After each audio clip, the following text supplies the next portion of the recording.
Qo'polroq bo'lsa ham aytaman, siydikni, ya'ni o'zini peshobini iste'mol qilib, ya'ni organizm o'zi voz kechayotgan narsadan, chiqarib tashlayotgan zaharni qaytib organizmga solib, nefrolog sifatida, shifokor sifatida bu amaliyotni noto'g'ri deb hisoblayman, noto'g'ri hisoblanadi.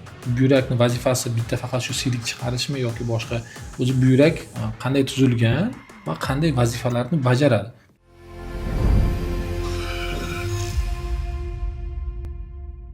Buyrakni vazifasi bitta faqat shu siydik chiqarishmi yoki boshqa vazifalari bormi? Uni tuzilishi qanday, o'zi qanday qismlardan iborat? Shular haqida kengroq tushuntirib bersangiz. Buyrak bu juft a'zo bo'lib, ko'rinishi loviya shaklida bo'ladi va bu bel sohasida joylashgan bo'ladi. Har bitta buyrak o'rtacha 150-160 grammni tashkil etadi. Buyrak asosan ikkita qismdan tashkil topgan. Buyrakni po'stloq qismi va mag'iz qismidan tashkil topgan bo'ladi. Endi buyrakni vazifalariga keladigan bo'lsak, vazifalar faqatgina organizmdan ortiqcha suvni chiqarib yuborish emas, o'sha moddalar almashuv natijasida hosil bo'lgan zararli moddalarni, turli xil dori vositalarini chiqarib yuborish vazifasini bajaradi.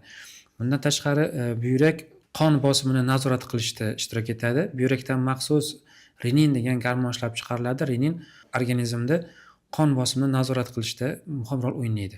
Shuningdek, buyrakdan eritropoetin gormon ishlab chiqariladi. Eritropoetin qizil qon hujayralarini, eritrotsitlarni, gemoglobinni hosil bo'lishda muhim rol o'ynaydi.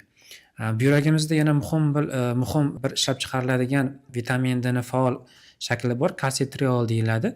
Kalsitriol ichaklardan kalsiyni so'rilishini, suyaklarda mustahkam bo'lishda muhim rol o'ynaydi. Bundan tashqari, buyraklar yog', uglevod, ya'ni glyukoza almashinuvida va oqsillar almashinuvida ishtirok etadi. Organizmda kislota ishqor muvozanatini normal qilishda, elektrolitlar balansini normallashtirishda qatnashadi. Ayrim holatlarda shunday bemorlarni kuzatamiz, shunaqa davo choralarini o'zlari qilgan yoki kimgadir tavsiya qilgan holatlar bo'ladi. Ya'ni endi bu qo'polroq bo'lsa ham aytaman, siydikni, ya'ni o'zini peshobini iste'mol qilib turli xil kasalliklarni davolashda foydalanadiganlar ham uchrab turar ekan. Bu haqda men ko'rgandim, yana ba'zi bir eski adabiyotlar shunaqa insonlar bor ekan, ya'ni siydik bilan davolovchi maxsus qo'llanmalar ham chiqargan, ya'ni insonlarni ko'rdim. O'zi siydikni tarkibi nimalardan iborat? Uni haqiqatan ham boyaga iste'mol qilsa, unga organizmga qanaqadir foyda keltiradimi? Shu haqda ham aytsangiz.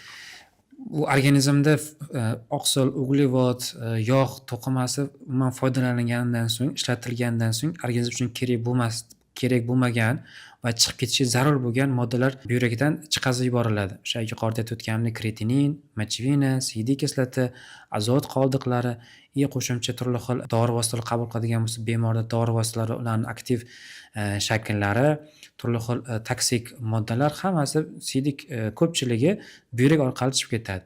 Bu buyrak orqali chiqib ketishi kerak bo'lgan va organizm uchun kerak bo'lmagan mahsulotlarni iste'mol qilish bemorning sog'lig'i uchun zararli hisoblanadi, ahvolini yana ham og'irlashtiradi.